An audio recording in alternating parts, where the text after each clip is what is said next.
اور پھر ان حروف کے بارے میں ایک رائے یہ بھی دی گئی ہے کہ ان حروف کے بارے میں خاموشی اختیار کی جائے، یعنی نہ تو یہ کہا جائے کہ معنی ہیں اور نہ ہی یہ کہا جائے کہ یہ معنی نہیں ہے۔ مگر ایک جو رائے ہے نا، جس کو راج رائے کہتے ہیں، جو کہ جو سب سے جو زیادہ مطلب اس کو رائج ہے، تو وہ امام ابن تیمیہ نے ان حروف کے بارے میں اپنی یہ رائے دی ہے کہ ان حروف کو سورتوں سے پہلے لانے کا مطلب یہ ہے کہ عربوں کو ان کے کلام سے عاجز اس کلام سے عاجز کر دیا جائے، حیران کر دیا جائے۔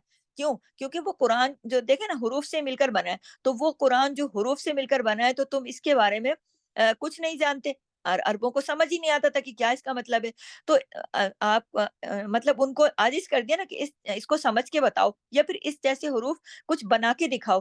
دراصل قرآن کا یہ جو معجزہ ہے نا، یہ قرآن کے معجزہ ہونے کی طرف ایک اشارہ ہے۔ یہ جو اس طرح کی حروف مقطعات ہیں، تو عربوں کو چونکہ نا اس زمانے میں اپنی زبان پر بڑا فخر تھا، تو جب قرآن اترا تو عربوں کے جو بڑے بڑے شاعر تھے نا، وہ لاجواب ہو گئے، کیوں اللہ نے خود قرآن میں فرمایا نا کہ جاؤ تم بھی ایسی صورتیں بنا لاؤ، لیکن وہ تو کوشش کرتے رہے، تو ایک لفظ بھی نہ لکھ سکے، تو اس کے مقابلے میں کچھ بھی لا نہیں سکے تھے، عاجز ہو گئے تھے بالکل۔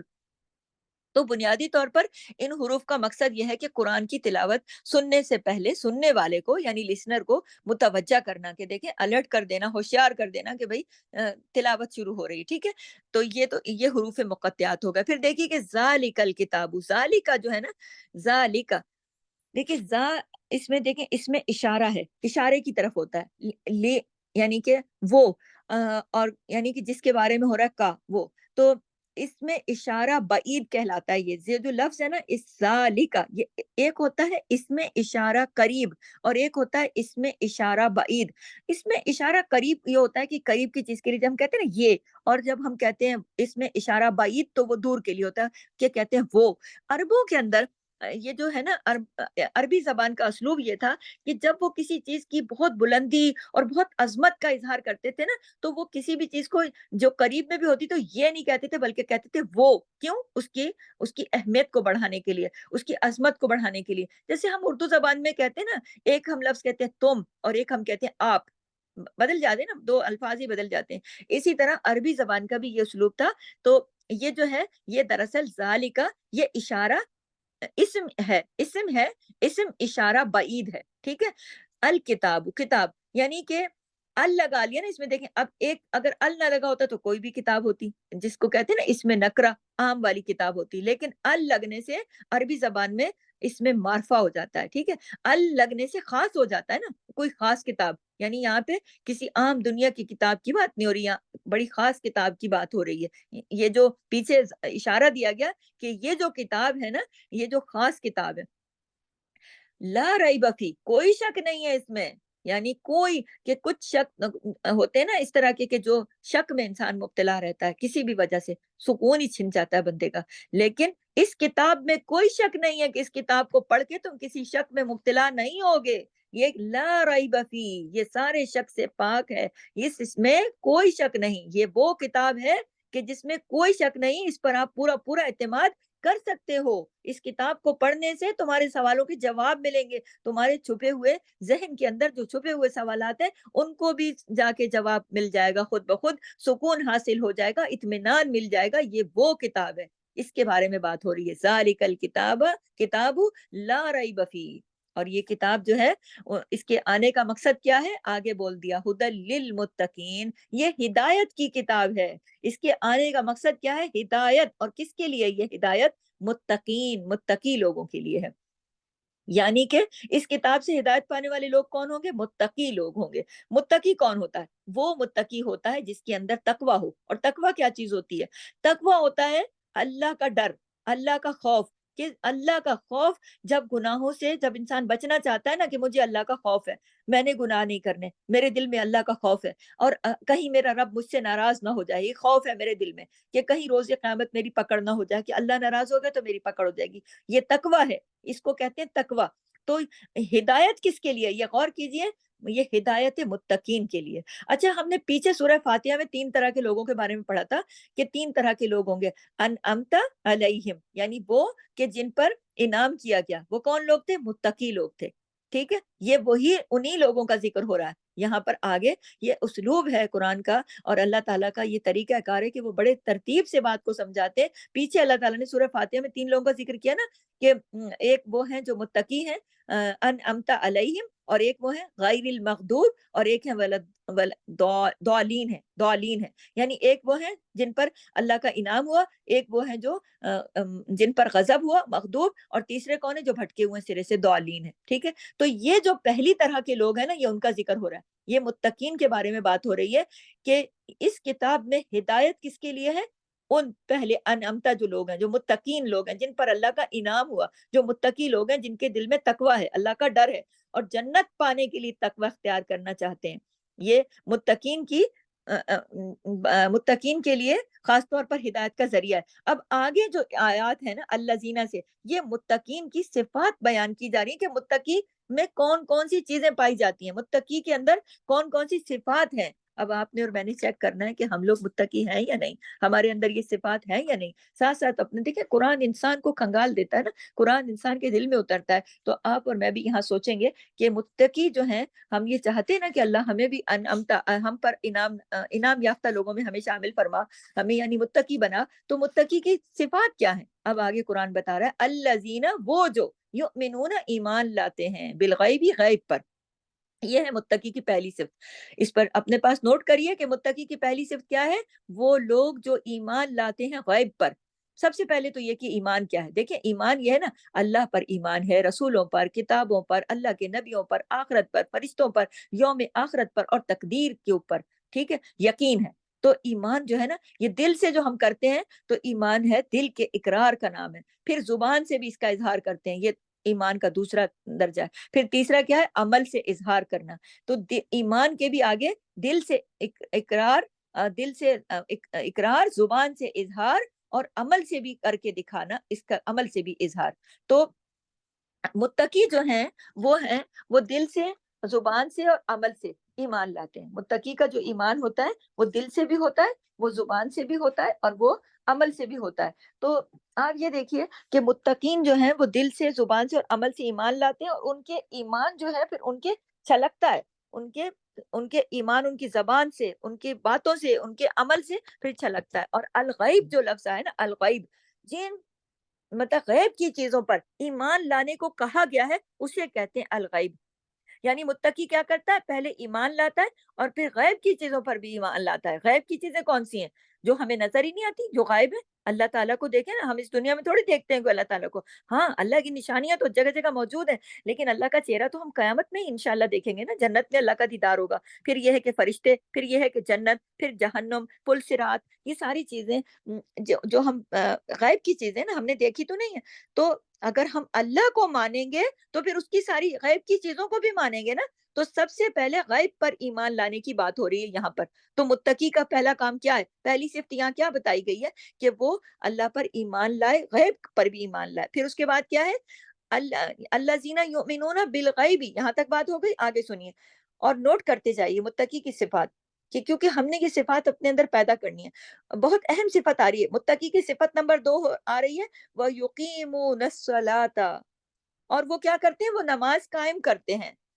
وَمِمَّا رَزَقْنَاهُمْ يُنْفِقُونَ، وہ تیسری صفت ہے۔ آگے پہلے میں آپ کو دوسری صفت کے بارے میں بتاؤں، وَيُقِيمُونَ الصَّلَاةَ، نماز قائم کرو، نماز قائم کرتے ہیں وہ متقی، کیا کرتے ہیں؟ ایمان لاتے ہیں غیب پر، اور وہ نماز قائم کرتے ہیں۔ تو یہاں دیکھیں نماز کو صرف پڑھنے کے لیے نہیں کہا گیا، بلکہ نماز کو قائم کرنا، قائم کرنے کا مطلب یہ ہوتا ہے کہ ایک تو آپ نے یہ نہیں کہ ایک نماز پڑھی اور ایک نہیں پڑھی، اور ایک پھر پڑھ لی اور پھر اگلی چھوڑ دی، نہیں، قائم تسلسل کے ساتھ پوری سب نمازوں کی حفاظت کرنا۔ پھر اس کے علاوہ نماز کو قائم کرنے کا مطلب یہ ہے کہ نماز کے جتنے ارکان ہیں، شرائط ہیں، ان سب کو پورا کرنا ہے۔ مثلا وقت کی پابندی کرنی ہے، نیت کو خالص رکھنا ہے فقط اللہ کے لیے، یعنی لوگوں کے لیے کہ ہم کھڑے ہیں، لوگ کسی نے دیکھ لیا تو ہم نے نمازیں لمبی لمبی کرنی شروع کر دی، سجدے لمبے نہیں، جو ہم اللہ کے آگے تنہائی میں جیسے پڑھتے ہیں، ایسے ہی ہر جگہ ہر وقت اللہ کی خاطر نیت اچھی رکھ کے، قبلہ رخ کر کے، وضو کے ساتھ، طہارت کے ساتھ، پاکیزگی کے ساتھ، اچھی نیت کے ساتھ، صحیح مسنون طریقے سے جو نبی اکرم نے سکھایا اس کے مطابق سکون سے رکوع کر کے، سکون سے سجدے کر کے، صرف اٹھا پٹک نہیں کہ ادھر سجدے میں گئے، ٹھا کر کے گئے، پھر اٹھ گئے، پھر دوسرے میں چلے گئے، یوں کھڑے ہونا، اٹھک بیٹھک لگا دی، نہیں، نماز کو وقار کے ساتھ، سکون کے ساتھ، بہت